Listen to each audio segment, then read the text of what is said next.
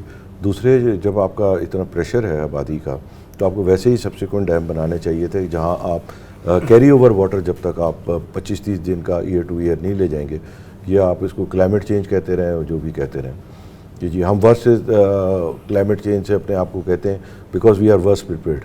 ہم نے کچھ بھی نہیں کیا نا 40-50 سال میں کیا گیا ہم نے, اور ہم one of the most vulnerable بھی ہیں اسی وجہ سے نا, بیکاز یو ہیو ایگزیکٹلی بچہ وہی فیل ہوگا نا جس نے کچھ پڑھا ہی نہیں ہو. صحیح بات ہے. ابھی اگر ہم بات کریں کہ سبسڈیز جو ٹیکسٹائل سیکٹر کو اویلیبل ہیں, لاٹ آف پیپل جو کہتے ہیں کہ the textile sector is not doing enough, they say کہ آپ کو اتنا ہم نے سبسڈائز کیا ہوا ہے. So can you just point out like currently what are the available subsidies and is this a myth اور is there a reality to it? یا اٹ از ویری ایزی. اگر آپ دیکھیں کہ پاکستان کو سسٹمیٹیکلی جو ہے وہ خراب کرنے کے اندر بہت ساری چیزوں کے myth کریٹ کیے گئے. جیسے آج آپ دیکھیں کہ 2.8 ٹریلین اس سال آئی پی پی لے جائے گا. آپ کو کوئی دانشور جو ہے اب 2.8 ٹریلین روپیز پر اینم سے فکس کاسٹ ہے, جس وجہ سے 30% یوٹیلائز ہوگی, باقی 70% از ویسٹ. اس کے اوپر آپ کو کوئی دانشور کے بھی آپ کو نہیں ملے گا. یہ تو ابھی 15-20 دن مہینے سے جو ہم نے فیڈریشن نے اور سب نے مل کے جو ہے وہ مہم شروع کی ہے, اس کے بعد آپ کو ایک دم لوگ جاگتے ہوئے نظر آئیں. جب یہ لگ رہے تھے جب بھی نہیں ہے, تو 20 سال سے پرابلم ہے. جب آپ کی لوڈ شیڈنگ کبھی بھی پاکستان میں جو ہے وہ کیپیسٹی کی وجہ سے نہیں ہو, اپارٹ فرام 90s جب سے یہ تیل کے پلانٹ اور سب, ہمیشہ ہمارے یہاں کمرشل لوڈ شیڈنگ ہوئی کہ جی 70 روپے کا یونٹ پڑ رہا ہے تو اس کو 10 روپے میں بیچنا ہے, تو اس سے بہتر بناؤ ہی نہیں, لوڈ شیڈنگ کر دو. It's open fact. مطلب کبھی بھی اگر آپ کو کوئی پلانٹ نظر آ رہا ہے جس نے 27 سال سے صرف کیپیسٹی پیمنٹ لی ہو, تو اس کا مطلب ہے کہ اس کو جب وہ پیک لوڈ شیڈنگ تھی نہیں چلایا گیا نا جان بوجھ کے. کیوں نہیں چلایا گیا؟ کیونکہ وہ افورڈ ہی نہیں کر سکتے تھے آپ. تو فرنس آئل اب کم اس لیے ہوا ہے کہ آپ کو پتہ ہے کہ بنکر فیول کے اوپر جو ہے وہ ورلڈ وائڈ پابندی لگی ہے گریڈز کے اور دباؤ پہ. تو اب فرنس آئل کولیپس کیا, ورنہ ادروائز فرنس آئل بھی انافورڈیبل تھا فار دیز پلانٹ. اوکے, یہ تو ہم نے انرجی کی بات کر دی. ادر سبسڈیز دیٹ آر نہیں, دیر is a reverse. Actually subsidy تو ہم دیتے تھے. ایز آف ٹوڈے جو خالی سوئی سدرن کا ہے اس کے سسٹم پہ ہمارے پر 85 بلین جو ہے وہ کراس سبسڈی ہے ٹورڈز ڈومیسٹک اینڈ فرٹیلائزر. ٹھیک ہے نا. آپ کو سبسڈی کیلکولیٹ کرنے کا بڑا آسان طریقہ بتا دوں, کون سبسڈی لے رہا ہے کون سبسڈی دے رہا ہے. It's very easy. آپ کی ویلڈ پرائز ڈٹرمن ہوتی ہے. ویلڈ پرائز اگر آپ کی 1600 ہے اور کوئی آدمی 3200 لے رہا ہے تو وہ 100% سبسڈائز کر رہا ہے. اب 1600 کے بعد جو 1000 لے رہا ہے, جو 300 لے رہا ہے, جو 600 لے رہا ہے, وہ سبسڈی لے رہا ہے. ٹھیک ہے نا. آپ کو کامن ایک پوائنٹ آ گیا, یہ آپ کی ریونیو ڈٹرمنیشن ہے 1600 پہ. اب 1600 سے جتنے اوپر ہیں وہ ڈپینڈنگ آن دیئر پرسنٹیج وہ سبسڈی دیتے ہیں. ایل این جی کی اچھی بڑی پرائسنگ تھی ہمارے, اس دفعہ آنی تھی 3500 یا 3600. ہم حیران رہ گئے 4000 آئی. تو ہم نے دیکھا بھئی یہ کیا ہوا, پتہ چلو اس میں 50 بلین کی فرٹیلائزر کو جو ایل این جی دی ہے اس کی سبسڈی کراس ٹوک دی. We are going to court. تو ہو یہ رہا ہے کہ سبسڈی جو ہم سے ہے وہ لی جاتی ہے, دی نہیں جاتی, وہ مطلب ڈائیورٹ کر دی جاتی ہے, اور الزام بھی یہی لگاتے ہیں. دوسرے آپ کو ایک چیز میں بتاؤں کہ ہمارے یہاں بہت انسینٹیو ہے. پاکستان اس سے بہتر کوئی ٹیکسٹائل کی جگہ ہی نہیں ہے. ٹھیک ہے نا. تو ویتنام کیوں گئے لوگ, بنگلہ دیش کیوں گئے, انڈونیشیا میں انویسٹمنٹ کیا, پاکستان کوئی کیوں نہیں آیا؟ ایک کوئی فارن انویسٹر بتائیں جو پاکستان آیا, سوائے آئی پی پی کے آپ کو کسی چیز میں انویسٹمنٹ ہی نہیں ملے گا. اور وہ انویسٹمنٹ مل گیا جیسے وہ چلتا بھی نہیں ہے, بس سے پیسے پکڑ لو. آپ مجھے بتائیں ٹیکسٹائل میں کوئی فارن کیوں نہیں آیا؟ صرف ایک کنٹری ہے جس نے $20 بلین جو ہے وہ ویتنام میں انویسٹ کیا. وہ پاکستان میں 2 بلین کیوں نہیں کیا؟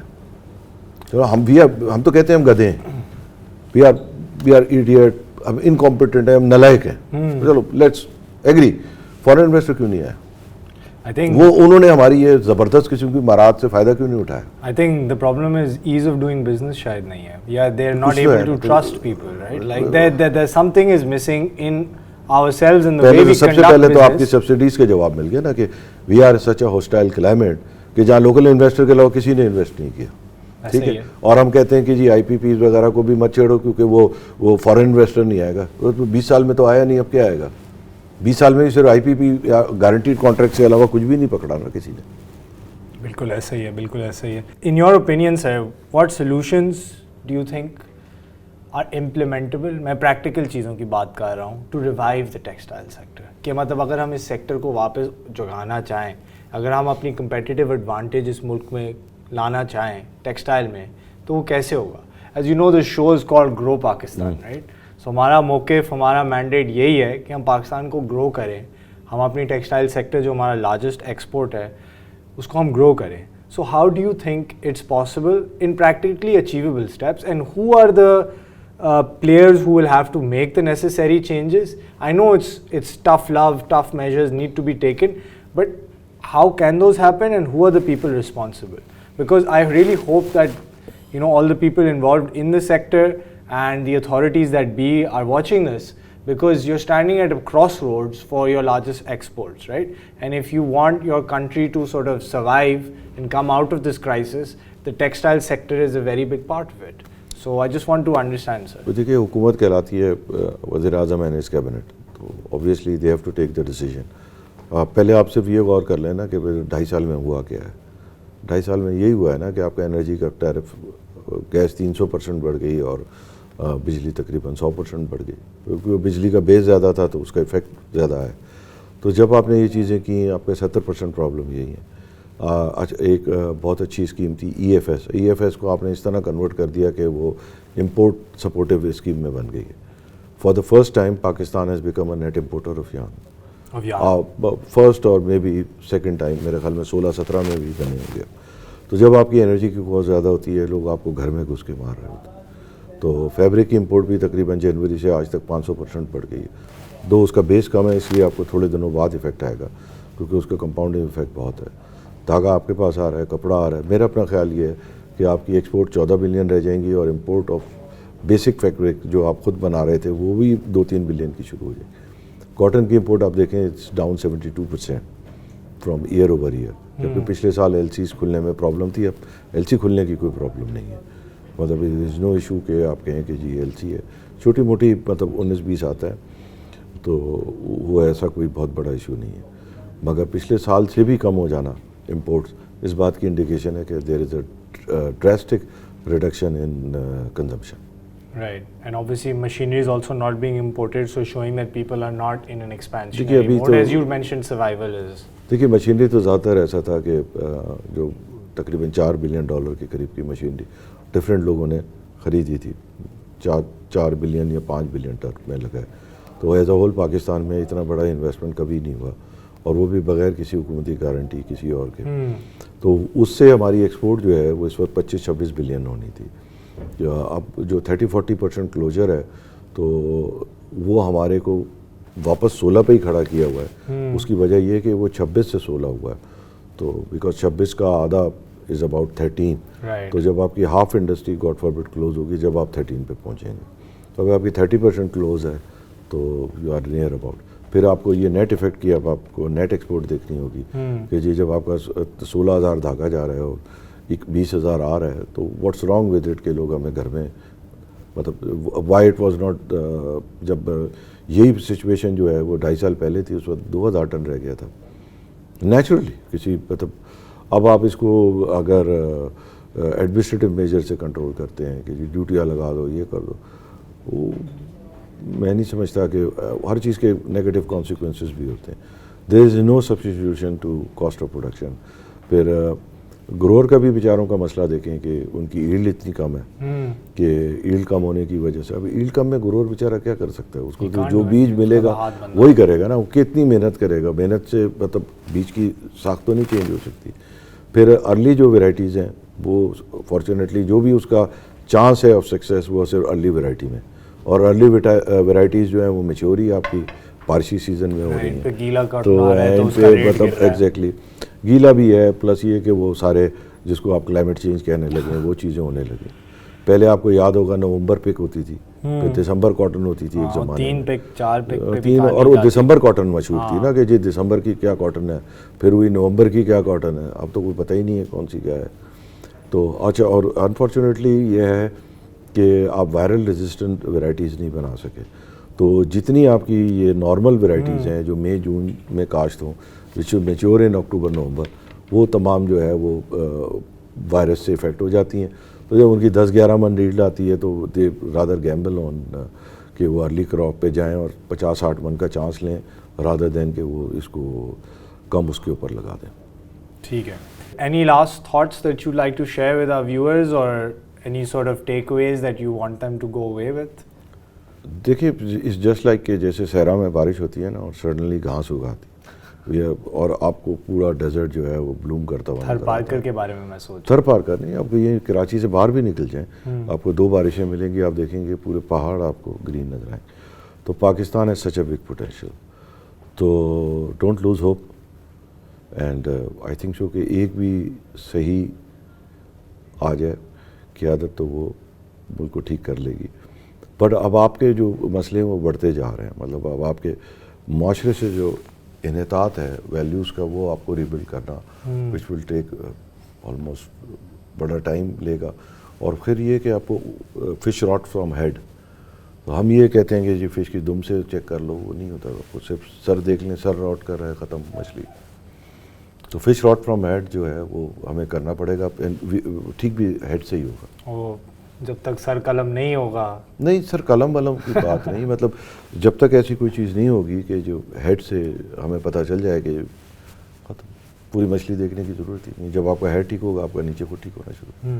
ابھی تو آپ دیکھیں ابھی بھی مورل ویلیوز ہمارے یہاں ہیں جو معاشرہ چل رہا ہے، ورنہ تو ورنہ کمپلیٹ ڈیگریڈیشن ہو چکی ہوتی ہے. ہاں مطلب ابھی بھی الحمدللہ ہم لاکھ کرٹیسائز کریں، مورل ویلیوز ہمارے یہاں بہت ایگزسٹ کرتی ہیں. ایسا ہی ہے. اینڈ آئی تھنک کہ یہی مورل ویلیوز کو ابھر کے سامنے آنا ہوگا تو اگر ہم چاہتے ہیں کہ معاشرہ تبدیل ہو. اور یہی والی بات ہے کہ جو تبدیلی ہے وہ گھر سے شروع ہوتی ہے. اگر ایک انسان خود اپنے آپ کو بدلے، اپنے گھر کے نظام کو بدلے، پھر اپنے محلے کو بدلے اور آگے وہ تو ہر ایک اپنی صرف انڈیویجول کر سکتا ہے. ہمیشہ ایک لفظ یوز ہوتا ہے تعلیم و تربیت. بالکل. تو ہمارے یہاں کبھی کبھی تعلیم پہ فوکس ہوتا ہے اور حقیقت میں تعلیم و تربیت دونوں چیزیں ضروری ہیں. نیچرلی. ٹھیک ہے sir, thank you so much for your time. It was a pleasure having you on grow Pakistan and we appreciate you for sharing all your thoughts and we hope that all the viewers, including those connected to cotton and textile industry as well as who are not, have learned something and can take away some important points about not only where the textile sector is currently standing, but where we have to go if we are to get back our competitive advantage in cotton and textile. اور آج شو کے اختتام کی طرف بڑھتے ہوئے میں آپ سے تھوڑی سی اس بارے میں بات کر سکتا ہوں کہ اگر آپ بذات پاکستانی، بذات ایک شہری ٹیکسٹائل سیکٹر کے بارے میں جب سوچتے ہیں تو آپ اپنی پریکٹسز کو کس طریقے سے امپروو کر سکتے ہیں تاکہ نہ صرف سیکٹر کو سپورٹ ہو پر آپ کی زندگی میں بھی آسانی پیش آئے.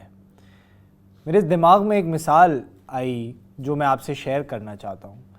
وہ یہ تھی کہ جب میری ایک شرٹ گھس جاتی تھی تو میری والدہ محترمہ اس کو پھاڑتی تھیں بیچ میں سے اور اس کا پوچا بنا دیتی تھی. اور یہ میرے گھر کی کہانی نہیں ہے، یہ گھر گھر کی کہانی ہے. پورے پاکستان میں سسٹینیبلٹی جو ہے نا، جو آج کا ایک لفظ ہم استعمال کرتے ہیں، وہ ان بلٹ ہے ہمارے نظام میں، ہمارے معاشرے میں، ہمارے گھرانے میں. اور سسٹینیبلٹی کا جو طریقہ کار ہے یا جو اس کی جو فینسی انگریزی کے لفظ ہیں وہ شاید ہمیں نہ پتہ ہو، لیکن ہمیں اچھی طریقے سے پتہ ہے کہ سسٹینیبلٹی کیا ہے. کیونکہ پہلے زمانے میں کیا ہوتا تھا، ایک بچہ کپڑا پہنتا تھا، چاہے وہ اسکرٹ ہو یا ایک لمبا سا ہو کھلا ہو، چاہے وہ لڑکا یا لڑکی ہو. وہ بچہ بڑا ہو جاتا تھا تو پھر جو اگلا بچہ ہوتا تھا خاندان میں اس کو دے دیا جاتا تھا، جیسے کاٹس کے ساتھ ہوتا تھا جو بستر ہوتے ہیں بچوں کے. تو پاس ڈاؤن ہوتی تھی چیزیں. لیکن وہ رواج جو ہے اب ختم ہوتا جا رہا ہے. کیوں؟ کیونکہ فاسٹ فیشن آ گیا ہے. فاسٹ فیشن سے کیا مراد ہے؟ اس سے یہ مراد ہے کہ میں نے آج شرٹ لی، 1 سال پہنی، اس کا رنگ گھس گیا تو میں نے پھینک دی، وہی پوچا بنا دیا. لیکن اگر آپ ایک اچھی کوالٹی کی شرٹ خریدیں گے تو یقیناً وہ لمبا عرصہ چلے گا. اگر وہ لمبا عرصہ چلے گا تو اس کا کلر بھی نہیں اترے گا. اگر کلر بھی نہیں اترے گا اور اس کی فٹنگ بھی خراب نہیں ہوگی تو آپ پہنتے رہیں گے. تو میں نے خود آزما کے دیکھا ہے، اگر آپ زینب مارکیٹ جائیں سستے میں آپ کو بہت ساری شرٹیں مل جائیں گی اور وہ آپ لمبا طویل عرصہ بھی چلا سکتے ہیں. لیکن کیونکہ وہ فاسٹ فیشن کو سپورٹ کرتی ہیں، شاید ان میں بلڈ اتنی لمبی نہ ہو کہ وہ ایکچولی آپ کو ایک لمبے دوران تک لے کے چل پائیں. تو مقصد میرا کہنے کا یہ ہے کہ آپ کو ایکو فرینڈلی پریکٹسز کے بارے میں سوچنا ہے کہ ہم کون سے برانڈز کو چوز کرتے ہیں، کون سے برانڈز ہم پہنتے ہیں. کیا ان برانڈز کو ہمیں ترجیح دینی چاہیے جو جیسے تیسے کر کے کپڑا بنا کے بیچ رہے ہیں اور بک رہے، یا پھر اون برانڈز کو سپورٹ کرنا چاہیے جو عورتوں کو نوکریاں دے رہے ہیں، جو صحیح لیبر لاز فالو کر رہے ہیں، جو ریگولیشنز فالو کر رہے ہیں، اور جو آپ کو ہر سٹیپ آف دا وے